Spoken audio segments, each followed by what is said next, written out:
అక్షరాలు కోటి పుస్తకాలు చెప్పలేని ప్రేమ అమ్మే కదా. అంతం లేని సొంతం బంధం లేని బంధం స్వార్థం లేని రూపం అమ్మే కదా. ఎంత నిండుగా నీడలిచ్చిన ఎండ తప్పని చెట్టే అమ్మా.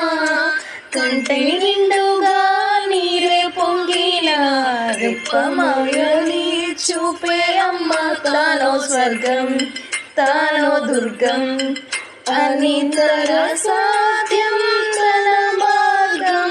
వేల అక్షరాలు కోటి పుస్తకాలు చెప్పలేని ప్రేమ అమ్మే కదా. అంతం లేని సొంతం పంతం లేని బంధం స్వార్థం లేని రూపం అమ్మే కదా.